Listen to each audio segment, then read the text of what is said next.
জাতীয় থেকে আন্তর্জাতিক প্রান্তিক জনপদ থেকে নগর চারপাশে ঠিক কী ঘটছে এই মুহূর্তে তা নিয়ে আয়োজন এখন চারদিকে। সঙ্গে আছি আমি সিফাত শাহরিয়ার। প্রধান উপদেষ্টা সফর সঙ্গী হিসেবে নিউ ইয়র্কে আসা জাতীয় নাগরিক পার্টির সদস্য সচিব আখতার হোসেনের ওপর ডিম নিক্ষেপ করেছে প্রবাসী আওয়ামী লীগের কর্মীরা। এ ধরনের সন্ত্রাসী হামলা বাংলাদেশের মর্যাদা ও গণতান্ত্রিক ভবিষ্যতের জন্য হুমকি বলে প্রতিক্রিয়া জানিয়েছেন বিএনপি ও জামায়াতে ইসলামীর নেতারা। সোমবার নিউ ইয়র্কের জেএফকে বিমানবন্দরে পৌঁছানোর পর এনসিপির সদস্য সচিব আখতার হোসেনকে ডিম ছুঁড়ে মারে প্রবাসী আওয়ামী লীগের নেতাকর্মীরা। এই ঘটনায় একজনকে আটক করে স্থানীয় পুলিশ। এ ঘটনায় বিএনপির ভারপ্রাপ্ত চেয়ারম্যান তারেক রহমানের পররাষ্ট্র বিষয়ক উপদেষ্টা হুমায়ুন কবির বলেন, সরকারি সফরে অতিথিদের নিরাপত্তা দেওয়ার কথা ছিল বাংলাদেশ দূতাবাসের, তারা তা করতে ব্যর্থ হয়েছে। যারা ডিম মেরেছে তারা দেশকে অসম্মানিত করেছে।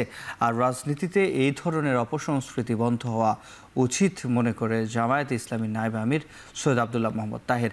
পরে হোটেলের সামনে এনসিপির সদস্য সচিব আখতার হোসেন ইনকিলাব জিন্দাবাদ স্লোগান দেন। বলেন, হাসিনার গুলিতেও পিছু হটেনি, এভাবে হামলা চালিয়ে মনোবল ভাঙা যাবে না। আওয়ামী লীগ যে জন্মগতভাবে এবং প্রকৃতিগতভাবে সন্ত্রাসী সংগঠন, তারা সন্ত্রাস করবে। তারা বাংলাদেশের মানুষ, যারা স্বাধীনতাকামী আছে, বাংলাদেশপন্থী মানুষেরা আছেন, যারা জুলাই অভ্যুত্থানের পক্ষে শক্তি আছেন, তাদের উপরে তারা হামলে পড়বে। এটাতে আমরা আর অবাক হই না। আখতার হোসেনকে টার্গেট করে এটা কাওয়ার্ডলি কথা। দুইজন অনেক দিন নিক্ষেপ করে অনেক পকেটটা তুলে এগুলো হচ্ছে কাওয়ার্ডলি কথা। এই নেগেটিভ কালচারটা আগে থেকে হয়ে আসছিল। যখন এই কোনো সরকার প্রধান সফর করে, বিরোধী দল যেই থাকে আইসে এখানে স্লোগান দেয়। আমেরিকা একটু ডেমোক্রেটিক দেশ, 10-20 জন আইসে এখানে একটা স্লোগান দিতে পারে, ডিম মারতে পারে। এটা একটা ব্যাড কালচার নিঃসন্দেহে। তবে এটা খুব ব্যতিক্রমধর্মী, এমন কোনো মানে হতাশ হওয়ার মতো বা খুব উদ্বিগ্ন হওয়ার মতো কোনো ঘটনা নয়। কারণ 10 জন আইসেও একটা ডিম মেরে দিতে পারে। তবে বাংলাদেশের জন্য এটা লজ্জাজনক। এই কালচারটা খুবই নেগেটিভ, এটার অবসান হওয়া উচিত। এখানে যারা করেছে তারাই অপমানিত হয়েছে। পুনর্বাসনের রাজনীতি যদি বিএনপির কৌশল হয়ে থাকে তাহলে এটি বিএনপির জন্য কাল হয়ে দাঁড়াবে মন্তব্য করেছেন এনসিপির আহ্বায়ক নাহিদ ইসলাম। দুপুরে রাজধানীর বাংলা মোটরে দলটির কেন্দ্রীয় কার্যালয়ে এক জরুরি সংবাদ সম্মেলনে তিনি একথা বলেন শাপলা প্রতীক পাওয়ার ব্যাপারে এখনও অটল আছে এনসিপি। এ সময় নিউ ইয়র্ক কনসুলেটরের পদত্যাগের দাবি করে নাহিদ ইসলাম বলেন, ফরেন মিনিস্ট্রি থেকে ফ্যাসিবাদের দোসরদের খুঁজে বের করে ব্যবস্থা নিতে হবে। গতকালকে ঘটনায় সকল হামলাকারীদের চিহ্নিত করা এবং অবিলম্বে গ্রেফতার করা। নিউ ইয়র্কের কনসুলেট জেনারেলকে অবিলম্বে পদত্যাগ করতে হবে এবং ঘটনার সম্পূর্ণ তদন্ত করে নিরাপত্তা প্রদানে ব্যর্থ কর্মকর্তাদের শাস্তিমূলক ব্যবস্থা নিতে হবে। দ্বিতীয়ত, ফ্যাসিবাদের জমানায় নিয়োগকৃত আওয়ামী দোসরদের ফরেন মিনিস্ট্রি থেকে অপসারণ করতে হবে। যদি আওয়ামী লীগকে পুনর্বাসন করার রাজনীতি এখন বিএনপি গ্রহণ করে থাকে, তাহলে সেই রাজনীতি বিএনপির জন্য কাল হয়ে দাঁড়াবে। ফলে বিএনপির প্রতি আমাদের আহ্বান থাকবে, আওয়ামী পুনর্বাসনের রাজনীতি থেকে সরে এসে বাংলাদেশ পুনর্গঠনের রাজনীতিতে শরিক হতে। তরুণদের সমর্থন তাহলে তারা পাবে। শাপলা প্রতীক না দেবার কোনো আইনগত যুক্তি তারা নির্বাচন কমিশন আমাদেরকে দেখাতে পারেনি। ফলে আমরা এখন পর্যন্ত শাপলা প্রতীকই অটল আছি। নির্বাচন কমিশন আনুষ্ঠানিকভাবে এই বিষয়ে সিদ্ধান্ত নিলে আমরা আমাদের চূড়ান্ত প্রতিক্রিয়া জানাবো। 30টি আসন না দেয় পিআর নিয়ে বিএনপির উপর চাপ সৃষ্টি করেছে জামাত। মির্জা ফখরুল ইসলাম আলমগীরের এমন বক্তব্য অসত্য ও প্রতিহিংসাপরায়ণ বলে বিবৃতি দিয়েছে জামায়াত ইসলামী। মঙ্গলবার বিবৃতিতে আনুষ্ঠানিক প্রতিবাদ জানায় দলটি। বিবৃতিতে বলা হয়, মির্জা ফখরুল ইসলাম আলমগীরের মতো প্রবীণ রাজনীতিবিদদের এমন বক্তব্য শিষ্টাচার বহির্ভূত। কার কাছে আসন দাবি করা হয়েছে সেই প্রমাণ জাতির কাছে উপস্থাপনের দাবি জানায় দলটি। জামায়াতের সহকারী সেক্রেটারি জেনারেল এহসানুল মাহবুব জুবায়ের বলেন, বিএনপির দায়িত্বশীল পদে থেকে মির্জা ফখরুল ইসলাম আলমগীরের এমন বক্তব্য অত্যন্ত হতাশাজনক। এটা আমাদের কাছে খুবই আশ্চর্যজনক মনে হচ্ছে যে এটা একটা মির্জা ফখরুল ইসলাম আলমগীর সাহেব একটা দায়িত্বশীল পদে তিনি আছেন, তিনি এটা কিভাবে বলেন।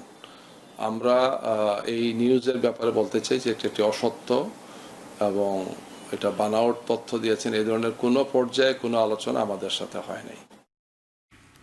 রাজনৈতিক নেতৃবৃন্দের ওপর হামলা চালিয়ে বিদেশের নিজ দেশের সম্মান ক্ষুণ্ণ করেছে আওয়ামী লীগ, এমন মন্তব্য করেছেন বিএনপির স্থায়ী কমিটির সদস্য সেলিমা রহমান। রাজধানীর ঢাকা রিপোর্টার্স ইউনিটিতে এক আলোচনা সভায় তিনি অভিযোগ করে বলেন, আওয়ামী লীগ তাদের কলঙ্কিত অধ্যায় আরও কলুষিত করেছে। নির্বাচনের রোডম্যাপ ঘোষণা হওয়ার পরেও এখন চলছে নির্বাচন চক্রান্ত করে নির্বাচন বন্ধ করা অথবা পিছাবার চেষ্টা। কারা এই চেষ্টা করছে সেটাও আজকে আমাদের খেয়াল রাখতে হবে। আজকে আমাদের অতীতের কথা ভুললে চলবে না, আমাদের ভুললে চলবে না কত যুবক, কত শিশু, কত নারী এই এত বছরে এই আমাদের স্বৈরাচারদের বিরুদ্ধে লড়াই করতে গিয়ে তাদের বুকে রক্ত দিয়ে আজকে আমাদের উপর দায়িত্ব দিয়েছে সত্যিকারের সরকার প্রতিষ্ঠা করে এই দেশে একটি সমাজ ব্যবস্থা ন্যায়ভিত্তিক প্রতিষ্ঠা করার জন্য। এই আওয়ামী লীগের দোষদের সঙ্গে কারা হাত মিলিয়েছে সেটা আমাদেরকে বুঝতে হবে। পিআর নয়, বাংলাদেশের মানুষ যে পদ্ধতিতে অভ্যস্ত এবং সংবিধান সমর্থন করে বিএনপি সে অনুযায়ী নির্বাচন চায় বলে মন্তব্য করেছেন দলটির স্থায়ী কমিটির সদস্য ডক্টর জায়েদ হোসেন। সকাল 10:30টার দিকে দিনাজপুরের হিলিতে সাংবাদিকদের সঙ্গে মতবিনিময়কালে এই মন্তব্য করেন তিনি। এ সময় তিনি বলেন, বর্তমান সংকট উত্তরণের একমাত্র উপায় গণতান্ত্রিক সরকার গঠন করা, আর আগামী জাতীয় নির্বাচনের যারা পিআর পদ্ধতি দাবি করছেন তাদের উদ্দেশ্য করে ডাক্তার জাহিদ বলেন, প্রার্থী ঘোষণার সময়ও রাজনৈতিক দলটি পিআর পদ্ধতি চায়নি। এছাড়াও জনগণকে তাদের পছন্দ অনুযায়ী মত প্রকাশের সুযোগ দেওয়ার কথাও জানান তিনি। আশা প্রকাশ করেন, প্রধান উপদেষ্টার ঘোষিত সময়ের মধ্যে নির্বাচনের মাধ্যমে গণতন্ত্র পুনঃপ্রতিষ্ঠা হবে। এর আগে দুর্গাপূজা উপলক্ষে বিভিন্ন মণ্ডপে আর্থিক অনুদান প্রদান অনুষ্ঠানে যোগ দেন ডাক্তার জেড.এম. জায়েদ হোসেন। এ সময় অনুদানের নগদ অর্থ সহায়তা দেন তিনি। বাংলাদেশের মানুষ সবসময় বাংলাদেশের সংবিধানের আলোকে সরাসরি ভোটে অভ্যস্ত এবং এটাই তারা প্র্যাকটিস করেছে। কাজেই দেশের মানুষ কোনো অবস্থাতেই যে প্রপোর্শনাল রিপ্রেজেন্টেশন এই ভোট কি এবং যে প্রার্থীকে তারা দেখলো না, যে প্রার্থীকে তারা চিনে না, জানে না, যে প্রার্থীর সাথে তাদের কোনো ইন্টারেকশন হবে না, সেই প্রার্থীকে আমাদের দেশের মানুষ ভোট দিয়ে জয়যুক্ত করবে, এটা বাংলাদেশের 54 বছরেও এটা প্র্যাকটিস হয় নাই। নির্বাচনের প্রার্থী হওয়ার ব্যাপারে এখনও বিএনপি থেকে কাউকে সবুজ সংকেত কিংবা মনোনয়ন দেওয়া হয়নি, বরং মনোনয়ন প্রত্যাশীদের জনগণের জন্য কাজ করার তাগিদ দিচ্ছে বিএনপি।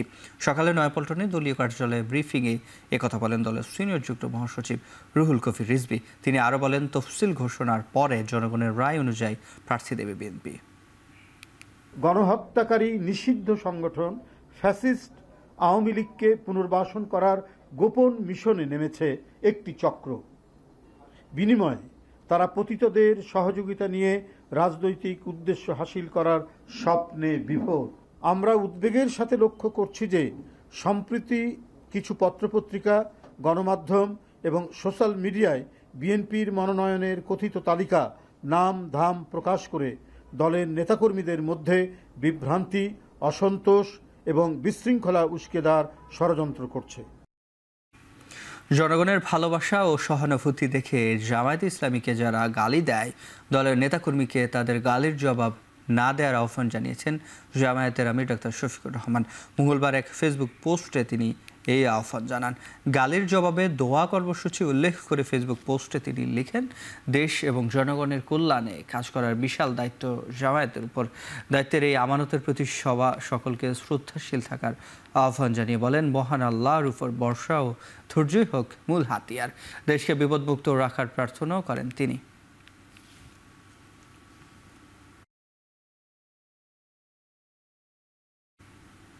শাপলাকে দলীয় প্রতীক হিসেবে পাচ্ছে না জাতীয় নাগরিক পার্টি এনসিপি।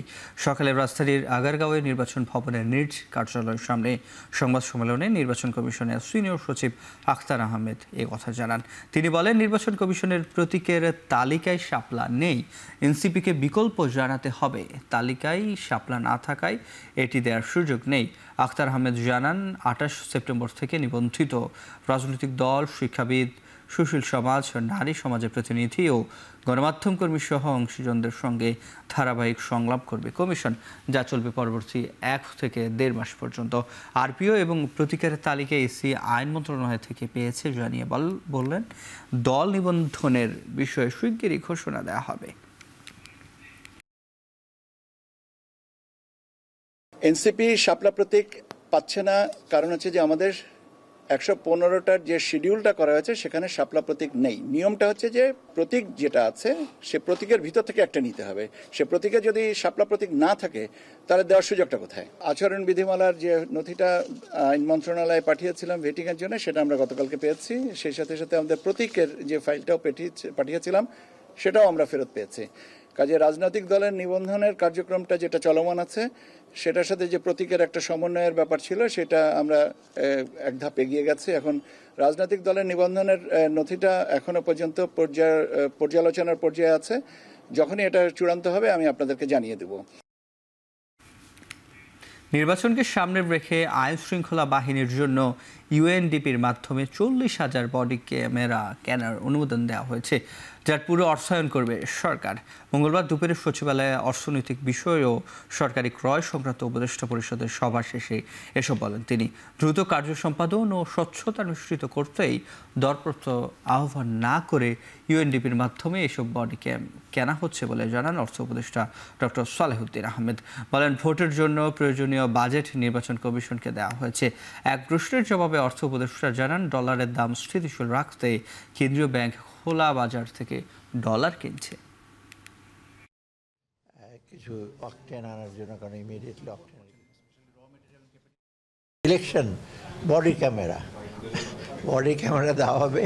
এটা পুলিশদের জন্য লাগবে 40,000-এর অধিক, যা করে এস্টিমেট করছে ওটা আমরা অ্যাপ্রুভ করেছি এবং ওইটা ইমিডিয়েটলি আনতে হবে। কত টাকা খরচ?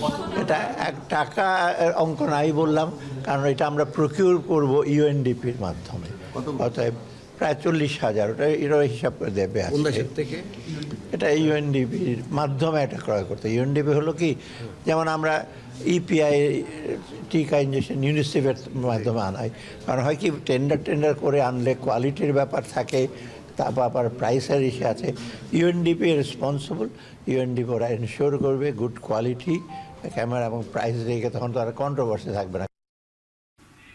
ডাকসু নির্বাচনের নানা অসঙ্গতি তদন্তে বিশ্ববিদ্যালয় প্রশাসন ও ইসি গড়িমসি করছে বলে অভিযোগ করেছেন ছাত্র দলের ভিপি প্রার্থী আবিদুল ইসলাম খান। দুপুরে উপাচার্যের কার্যালয়ে সাক্ষাৎ করে তদন্তের সবশেষ তথ্য জানতে চান তিনি। এ সময় তার সাথে ছিলেন উমামা ফাতেমা, আব্দুল কাদের।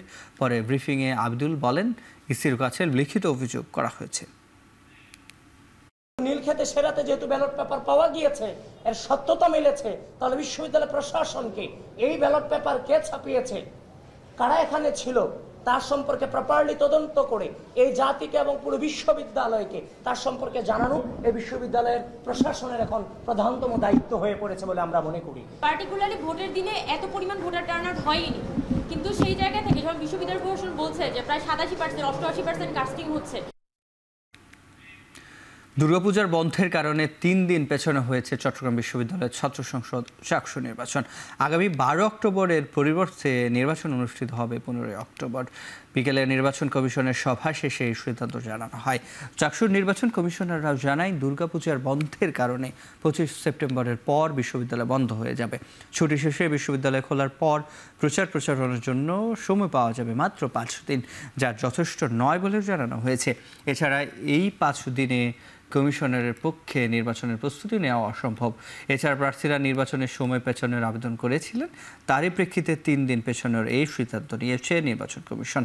একই সাথে সভায় আগামী 12 অক্টোবর থেকে 18 অক্টোবর পর্যন্ত চট্টগ্রাম বিশ্ববিদ্যালয়ের সব পরীক্ষা স্থগিত রাখার সিদ্ধান্ত হয়েছে।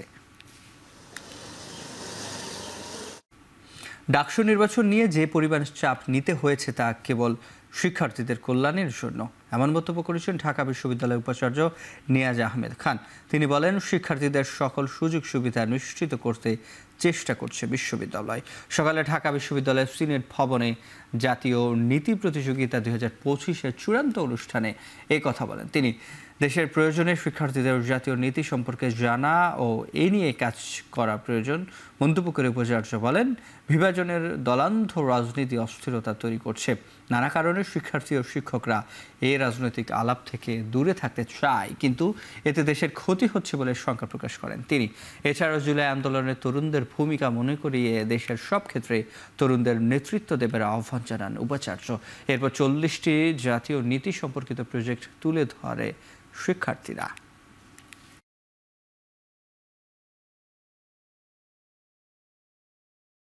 বেশিরভাগ ক্ষেত্রে দলান্ধ, ভয়াবহ রকম সংকীর্ণ, কোন ক্ষেত্রে রক্তাক্ত রাজনীতি পুরো রাজনৈতিক ব্যবস্থার উপর মানুষকে বীতশ্রদ্ধ করে ফেলেছে।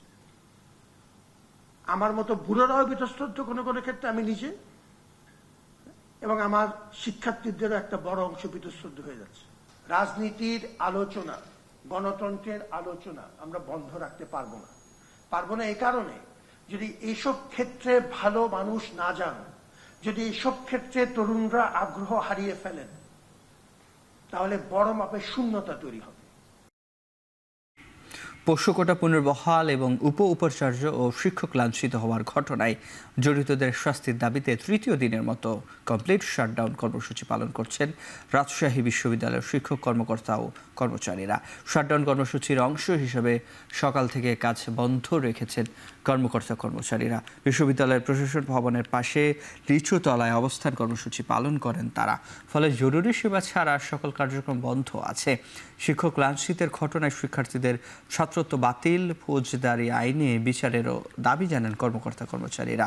শিক্ষক লাঞ্ছিত করার ঘটনায় জড়িতদের বিচার এবং পোষ্য কোটা স্থগিতের আদেশ প্রত্যাহার না করা পর্যন্ত শাটডাউন কর্মসূচি অব্যাহত থাকবে বলে জানান শিক্ষক কর্মকর্তা ও কর্মচারীরা।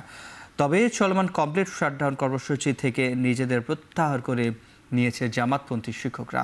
অচল অবস্থা নিরসনে শিক্ষক কর্মকর্তাদের সঙ্গে মঙ্গলবার দুপুরে 12:30টায় বৈঠক করে রাবি কর্তৃপক্ষ, কিন্তু আসেনি কোনো সমাধান। বিশ্ববিদ্যালয় কর্তৃপক্ষের আশা দ্রুতই কাজে ফিরবেন কর্মকর্তা কর্মচারীরা।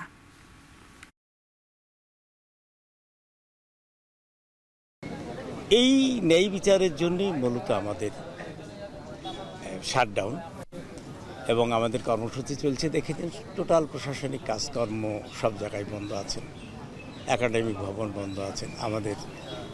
আমাদের সকল কর্মকর্তা কর্মচারীরা আমাদের আন্দোলন সংগ্রামে সম্পৃক্ত আছেন।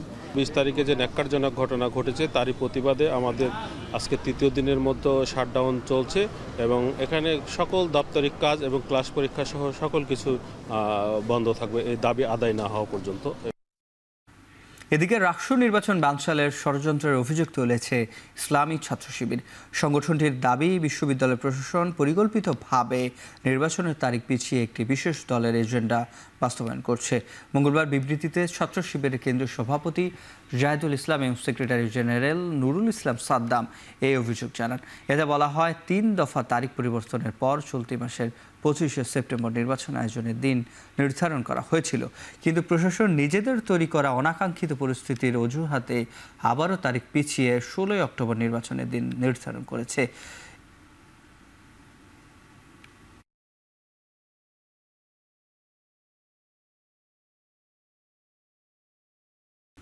ফেব্রুয়ারিতে অবাধ, সুষ্ঠু ও শান্তিপূর্ণ নির্বাচনের জন্য দেশ প্রস্তুত বলে আবারও আশ্বস্ত করেছেন প্রধান উপদেষ্টা ডক্টর মোহাম্মদ ইউনূস।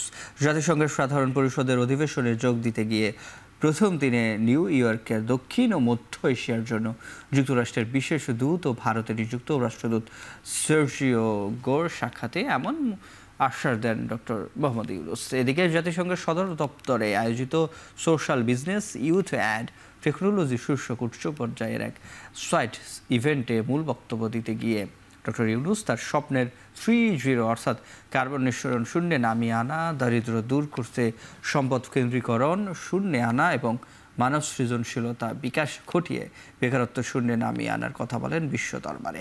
এর আগে জাতিসংঘের সাধারণ পরিষদের 80তম অধিবেশনে যোগ দিতে 22 সেপ্টেম্বর যুক্তরাষ্ট্রের স্থানীয় সময় 3:30টায় নিউ ইয়র্ক পৌঁছান প্রধান উপদেষ্টা ডক্টর মোহাম্মদ ইউনূস।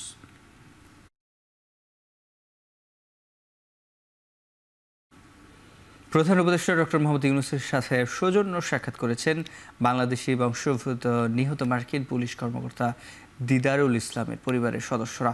এ সময় দিদারুলের মৃত্যুতে গভীর শোক জানান প্রধান উপদেষ্টা। সোমবার স্থানীয় সময়ের রাতে নিউ ইয়র্কের একটি হোটেলে দিদারুল ইসলামের পরিবারের সঙ্গে সাক্ষাৎ করেন প্রধান উপদেষ্টা।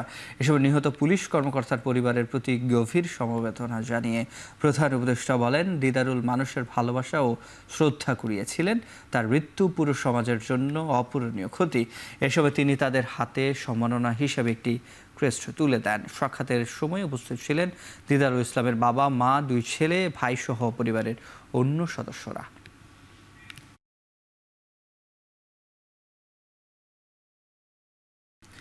আন্দোলন দমনে গত বছরের 17 জুলাই ওয়্যারলেস বার্সায় ডিএমপির সব ইউনিটকে ছাত্রদের সমাবেশ দেখা মাত্র চাইনিজ রাইফেল দিয়ে গুলি করে সর্বোচ্চ বল প্রয়োগের নির্দেশ দেন ডিএমপির সাবেক কমিশনার হাবিবুর রহমান। এমন সাক্ষ্য দিয়েছেন ডিএমপির wireless operator ASI Kamrul Hasan. মঙ্গলবার আন্তর্জাতিক অপরাধ ট্রাইব্যুনাল 1-এ পুলিশের এই কর্মকর্তা তার সাক্ষাতে বলেন, সেদিন ওয়্যারলেস বার্সায় ডিএমপি কমিশনারের সাথে যুক্ত ছিলেন তৎকালীন রামপুরা থানার ওসি। পরে ট্রাইব্যুনালে সেই অডিও বার্তা শোনানো হয়। এদিন আন্দোলন দমনে 20 জুলাই ও 4 আগস্ট হাসানুল ইনুর সাথে শেখ হাসিনার অডিও বার্তা ফরেন্সিক করে তাদের নিজেদের সেই প্রমাণ তুলে ধরেন সিআইডির ফরেন্সিক বিশেষজ্ঞ। এছাড়াও এদিন ট্রাইব্যুনাল 2-এ আশুলিয়াতে 6 মরদেহ পোড়ানো মামলায় সাবেক এমপি সাইফুল ইসলাম সহ 16 জনের বিরুদ্ধে চতুর্থ দিনের সাক্ষ্য গ্রহণ অনুষ্ঠিত হয়। শেখ হাসিনা এবং হাসানুল হক ইনুস কথাবার্তার মাধ্যমে নির্ধারণ করে আন্দোলনকারীদের উপর বোমা বর্ষণ এবং গুলি করে হত্যার নির্দেশনা পরিকল্পনা করেছিলেন এবং তা পরবর্তীতে কার্যকরী হয়েছে। তৎকালীন ডিএমপি কমিশনার হাবিবুর রহমান সাহেব তার অধীনস্থদেরকে নির্দেশ দিচ্ছেন 2টা পার্ট। একটা হচ্ছে সর্বোচ্চ বল প্রয়োগ, এটা শুরুতে বলেছেন, পরবর্তীতে হাঁটু গেড়ে কোমরের নিচে গুলি করার নির্দেশ দিয়েছেন, সেই কথা বলেছেন। গাজীপুরের টঙ্গীতে কেমিক্যাল গোডাউনে আগুনের ঘটনায় দগ্ধ 5 ফায়ার সার্ভিস কর্মীর উন্নত চিকিৎসা নিশ্চিত করা হচ্ছে বলে জানিয়েছেন স্বরাষ্ট্র উপদেষ্টা জাহাঙ্গীর আলম চৌধুরী। সকালে জাতীয় প্রাণ ইনস্টিটিউটে দগ্ধদের শারীরিক অবস্থার খোঁজ নিতে গিয়ে তিনি আরও জানান, দগ্ধদের চিকিৎসার সকল ধাপে সহযোগিতা করবে সরকার। যত ধরনের সাপোর্ট এবং সহযোগিতা এই হসপিটালকে দেওয়া দরকার হবে, আমাদের তরফ থেকে এটা দেওয়া হবে, ফায়ার ব্রিগেড এবং আমাদের স্বরাষ্ট্র মন্ত্রণালয় থেকে এবং সরকারের তরফ থেকে। কোনো ধরনের কিসে নেগলিজেন্স দেখা যাবে না। এই ট্রিটমেন্টে সর্বোচ্চ সেবায় তাদের দেওয়া হবে এবং সর্বোচ্চ চিকিৎসা ব্যবস্থা করা হবে। মাইলস্টোন স্কুল অ্যান্ড কলেজের দুর্ঘটনার সঠিক তদন্ত ও দায়ীদের বিচার, ক্ষতিগ্রস্ত পরিবারগুলোকে ক্ষতিপূরণ, আহতদের হেলথ কার্ড প্রদান ও পুনর্বাসন সহ সরকারের কাছে 8 দফা দাবি পেশ করেছেন অভিভাবকরা। সকালে জাতীয় প্রেস ক্লাবে সংবাদ সম্মেলনে অভিভাবকরা বলেন, শিশু যারা এখনও আহত হয়ে হাসপাতালে কিংবা বাসায় কাতরাচ্ছেন তাদের উন্নত চিকিৎসার জন্য বিদেশ পাঠাতে হবে। শিক্ষার্থীরা যারা হাসপাতাল থেকে রিলিজ নিয়েছেন তাদের এখনও নিয়মিত বিরতিতে চিকিৎসা নিতে হচ্ছে, কিন্তু সেই খরচ বহন কিংবা খোঁজ নেওয়া হচ্ছে না সরকারের তরফ থেকে। প্রধান উপদেষ্টা, শিক্ষা উপদেষ্টা ও বিমান বাহিনীকে এসব পরিবারের প্রতি সদয় দৃষ্টি দেওয়ার আহ্বান জানান অভিভাবকরা। এই ঘটনায় নিহতদের কবর সংরক্ষণ, শহীদদের মর্যাদা দিয়ে গেজেট প্রকাশ, নিহতদের স্মরণে উত্তরায় মসজিদ নির্মাণ ও 21শে জুলাই শিক্ষা প্রতিষ্ঠানে শোক দিবস ঘোষণার আহ্বান জানায় তারা।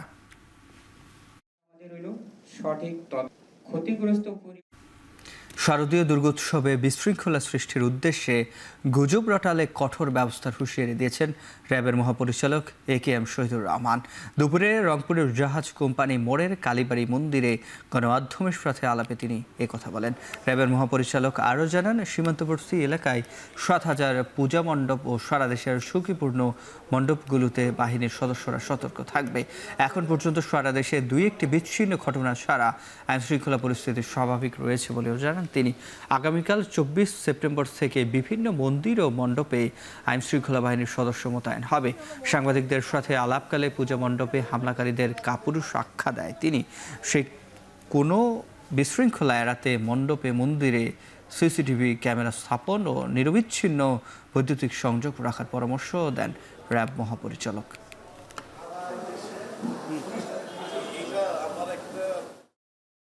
এবারে প্রায় 31,546টি পূজা মণ্ডপে পূজা হতে যাচ্ছে। আমরা যদি সতর্ক থাকি তাহলে আশা করি কোনো ধরনের কোনো দুর্ঘটনা ঘটবে না। কোনো ঘটনা যদি ঘটে সামাজিক মাধ্যমে যদি আসে, সেই ঘটনা যারা ঘটালো যদি প্রকৃতপক্ষে সেই ঘটনা ঘটে, যারা ঘটিয়েছে তাদের বিরুদ্ধে আমরা আইনানুগ ব্যবস্থা নিব। আর যদি এটি মিথ্যি গুজব হয়, যেই গুজবটা ছড়িয়েছে তার বিরুদ্ধে আমরা আইনানুগ ব্যবস্থা নিব। ধর্মীয় স্থাপনায় পাথর নিক্ষেপকারীরা অপরাধী, তাদের কোনো ধর্মীয় পরিচয় নেই বলে মন্তব্য করেছেন ধর্ম উপদেষ্টা ডক্টর আফম খালেদ হোসেন। সকালে চট্টগ্রাম নগরের গোলপাহাড় মন্দির পরিদর্শনে এসে তিনি কথা বলেন।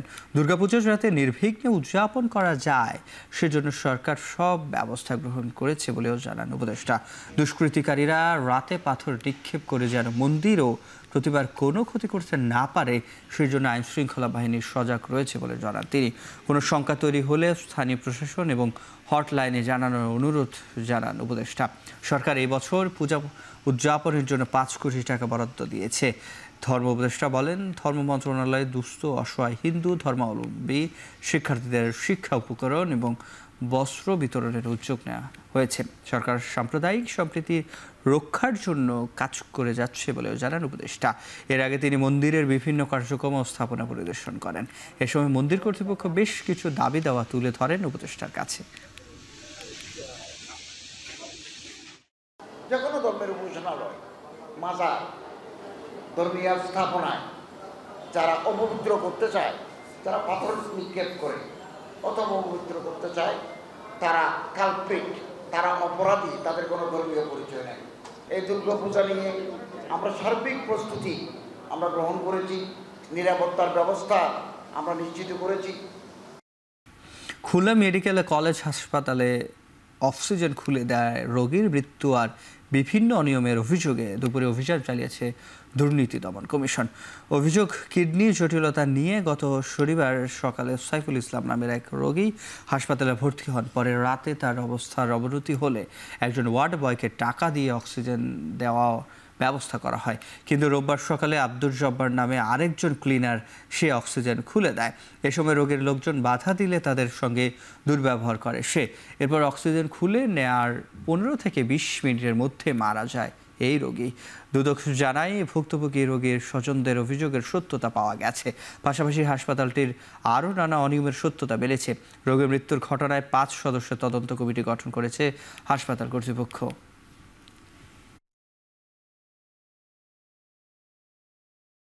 একজন পেশেন্টের অক্সিজেন মাস্ক খুলে নেওয়ার ফলে তার মৃত্যু হয়েছে, এরকম একটা অভিযোগ এবং এর সঙ্গে আনুষঙ্গিক খুলনা মেডিকেল কলেজের বিভিন্ন রকম সেবায় মানুষ ভোগান্তির শিকার হচ্ছে। এই বিষয়গুলো নিয়ে একটা অভিযানের জন্য আমাদেরকে নির্দেশ প্রদান করা হয়। এই প্রেক্ষিতে আমরা একটা অভিযান পরিচালনা করেছি। গতকালকেই আমি 5 সদস্য বিশিষ্ট একটা কমিটি গঠন করে দিয়েছি তদন্ত করার জন্য। সেখানে একটা মেডিসিন ইউনিটের বিভাগীয় প্রধান আর এর পাশাপাশি আমার প্রশাসনিক কর্মকর্তা, আমার তত্ত্বাবধায়ক, তারপরে নার্সিং সুপার সহ 5 সদস্য বিশিষ্ট একটা কমিটি আছে। তো ওনারা আজকে প্রাথমিক কাজ শুরু করেছে। তো আমি ওখানে জরুরি ভিত্তিতেই দ্রুততার সাথে ওই তদন্ত করে তদন্ত রিপোর্ট দাখিল করতে বলেছি। পাবনায় এক ব্যবসায়ীর কাছে বিএনপি নেতার সাদা দাবির প্রতিবাদে বিক্ষোভ, মানববন্ধন ও সংবাদ সম্মেলন অনুষ্ঠিত হয়েছে। দুপুরে জেলার ভাঙ্গুড়া পৌর সদরের বকুলতলায় শিল্প ও বণিক সমিতির আয়োজনে এই কর্মসূচি পালন করা হয়। কর্মসূচিতে বিএনপির একাংশ অংশ নেয়। মানববন্ধনে ব্যবসায়ীরা অভিযোগ করেন 4 সেপ্টেম্বর রাতে ভাঙ্গুড়া বাজারের বকুলতলায় ব্যবসায়ী একেএম হানিফ বাবলুর কাছে 50,000 টাকা চাঁদা দাবি করেন পৌর বিএনপির সাংগঠনিক সম্পাদক মোতালেব হোসেন। চাঁদা না দেওয়ায় তাকে জীবননাশের হুমকি দেওয়া হয়। এই ঘটনায় স্থানীয় ব্যবসায়ীরা নিরাপত্তা নিয়ে উদ্বিগ্ন। থানায় লিখিত অভিযোগ দিলেও পুলিশ এখনও কোনো পদক্ষেপ নেয়নি। অবিলম্বে দোষীদের শাস্তি ও গ্রেপ্তার সহ 4 দফা দাবি জানায় ব্যবসায়ীরা। দ্রুত ব্যবস্থা না নিলে ভাঙ্গুড়া শিল্প ও বণিক সমিতি বাজার বন্ধ সহ কঠোর আন্দোলনের হুঁশিয়ারিও দেন তারা।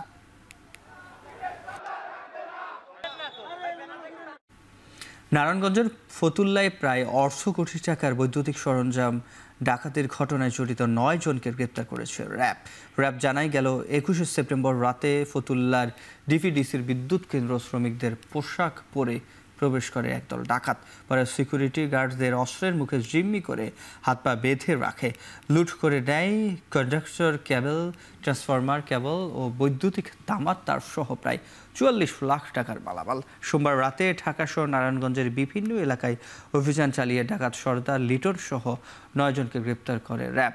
এ সময় জব্দ করা হয় একটি ট্রাক, খেলনা পিস্তল, ধারালো অস্ত্র, মোবাইল ফোন এবং বিপুল পরিমাণ বৈদ্যুতিক মালামাল। গ্রেপ্তারকৃতদের বিরুদ্ধে একাধিক মামলা রয়েছে বলেও জানিয়েছে র্যাব।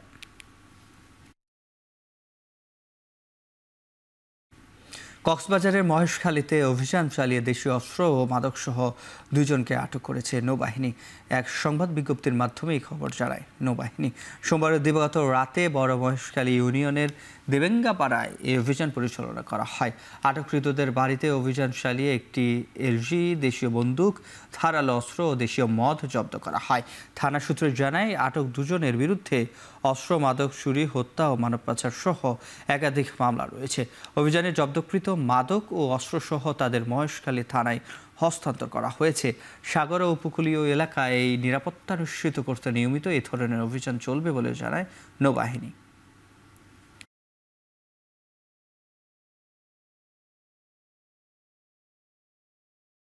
এবার আন্তর্জাতিক প্রসঙ্গ। ফিলিস্তিনিকে রাষ্ট্র হিসেবে আনুষ্ঠানিক স্বীকৃতি দিল জাতিসংঘ নিরাপত্তা পরিষদের স্থায়ী সদস্য ফ্রান্স সহ আরও 6টি দেশ। নিউ ইয়র্কের জাতিসংঘের সাধারণ পরিষদের অধিবেশনের উচ্চ পর্যায়ের বৈঠকে আসে এই ঘোষণা। ফ্রান্সের পাশাপাশি ফিলিস্তিনিকে রাষ্ট্রের স্বীকৃতি দেয় বেলজিয়াম, লুক্সেমবার্গ, অ্যান্ডোরা, মাল্টা ও মোনাকো। অবরুদ্ধ গাজা উপত্যকায় ইসরায়েলি বর্বরতার বন্ধে কূটনৈতিক চাপের অংশ হিসেবে যুক্তরাজ্য, কানাডা, অস্ট্রেলিয়া ও পর্তুগালের পর একই পদক্ষেপ নেয় দেশগুলো। ফ্রান্সের প্রেসিডেন্ট ইমানুয়েল ম্যাক্রো বলেন, গাজায় চলমান যুদ্ধের কোনো যৌক্তিকতা নেই। হামাসের হাতে থাকা অবশিষ্ট 48 জিম্মির মুক্তি ও যুদ্ধবিরতির উপর জোর দেন তিনি। অন্যদিকে ফিলিস্তিনিদের অধিকার মানে ইসরায়েলিদের অধিকার কেড়ে নেওয়া নয় বলেও মনে করিয়ে দেন তিনি।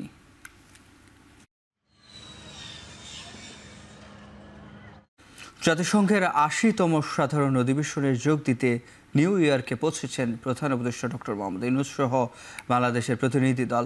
এবার তার সফর সঙ্গী হিসেবে রয়েছেন বিএনপি, জামায়াত ও এনসিপির কয়েকজন শীর্ষ নেতা। সোমবার দেশটির স্থানীয় সময় বিকেলে নিউ ইয়র্কের জেএফকে বিমানবন্দরে পৌঁছায় প্রধান উপদেষ্টার নেতৃত্বে বাংলাদেশের প্রতিনিধি দল। এ সময় তাদের বরণ করে নেন যুক্তরাষ্ট্রের বসবাসরত প্রবাসী বাংলাদেশিরা। কিন্তু বিমানবন্দরে এনসিপির প্রতিনিধিদের উপর চড়াও হন পতিত স্বৈরাচার আওয়ামী লীগের দোসররা। এ সময় তারা ইউনূসের সরকার বিরোধী নানা স্লোগান দিতে থাকে। এনসিপির প্রতিনিধিদের গাড়ির সামনে শুয়েও পড়েন তারা। পরে নিরাপত্তা বাহিনীর হস্তক্ষেপে সরে যায় তারা। আগামী ২৬ সেপ্টেম্বর জাতিসংঘের সাধারণ অধিবেশনে ভাষণ দেবেন ডক্টর ইউনূস। এছাড়া আগামী ৩০ সেপ্টেম্বর জাতিসংঘের উদ্যোগে আয়োজিত একটি রোহিঙ্গা বিষয়ক আন্তর্জাতিক সম্মেলনে যোগ দেবেন তিনি। আবারও নিজের জনপ্রিয় অনুষ্ঠান লেট নাইট টক শো নিয়ে এবিসি নেটওয়ার্কের পর্দায় ফিরছেন মার্কিন জনপ্রিয় উপস্থাপক জিমি কিমেল। সোমবার এক বিবৃতিতে তথ্যটি জানায় ডিজনি কর্তৃপক্ষ। গেল সপ্তাহে একটি লাইভ অনুষ্ঠানে ট্রাম্পের ঘনিষ্ঠ চার্লি কার্কের হত্যাকাণ্ড নিয়ে বিতর্কিত মন্তব্য করেন জিমি কিমেল। তিনি অভিযোগ করেন চার্লির সন্দেহভাজন হত্যাকারী একজন ট্রাম্প সমর্থক। এর জেরে মার্কিন প্রেসিডেন্ট ডোনাল্ড ট্রাম্পের রোষানলে পড়েন কিমেল। অনির্দিষ্টকালের জন্য বন্ধ হয়ে যায় তার অনুষ্ঠান। এছাড়াও তাকে সাময়িক বরখাস্ত করে ডিজনি। তবে এটি নিয়ে তীব্র নিন্দা জানায় মার্কিন জনপ্রিয় অভিনেতা, লেখক ও নির্মাতারা।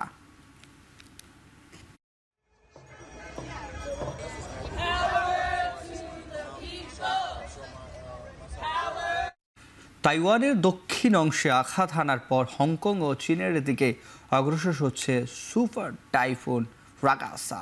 হংকংয়ের আবহাওয়া দপ্তর জানায় ২২০ কিলোমিটার বেগে চীনের দক্ষিণে গুয়াংডং প্রদেশের উপকূলের কাছাকাছি অবস্থান করছে টাইফুন রাগাসা। দুর্যোগ মোকাবিলায় আগাম প্রস্তুতি শুরু করেছে চীনের শেনজেন শহরের বাসিন্দারা। এছাড়াও দুর্যোগ মোকাবিলায় হংকংয়ে বন্ধ ঘোষণা করা হয়েছে শিক্ষা প্রতিষ্ঠান, জারি করা হয়েছে সতর্কতাও। এছাড়াও দেশটিতে বন্ধ রয়েছে সব ধরনের বিমান চলাচল। এর আগে সোমবার ফিলিপাইনের কাগায়ান প্রদেশের আঘাত হানে টাইফুন রাগাসা।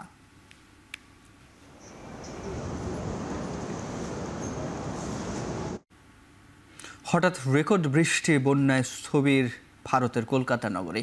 প্রাণ গেছে কমপক্ষে 7 জনের। ভারতের আবহাওয়া দপ্তর জানিয়েছে সোমবার রাত থেকে মাত্র 5 ঘন্টায় 264 থেকে 332 মিলিমিটার পর্যন্ত বৃষ্টিপাত রেকর্ড করা হয়েছে। রাতারাতি ভেসে গেছে 1.5 কোটির বেশি মানুষের বসতি। এর মধ্যে সবচেয়ে বেশি বৃষ্টিপাত রেকর্ড করা হয়েছে গড়িয়ার হামডহরিতে। জাতীয় আবহাওয়া বিভাগ আরও জানিয়েছে, সংলগ্ন বঙ্গোপসাগরের পূর্ব মধ্যাঞ্চল ও উত্তরে সৃষ্ট হচ্ছে নতুন নিম্নচাপ। এতে বৃষ্টি আরও বাড়বে বলে সতর্কতা জারি করা হয়েছে।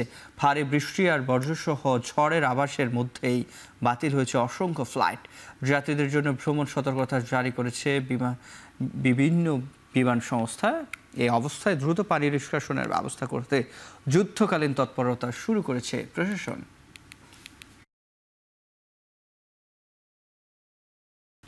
শেষ করছি এখন চারদিকে। এখন টেলিভিশন ওয়েবসাইটে দেখতে ভিজিট করুন www.ekhon.tv, ফেসবুকে দেখতে ভিজিট করুন facebook.com/tv.ekhon, ইউটিউবে দেখতে ভিজিট করুন youtube.com/c/ekhon tv।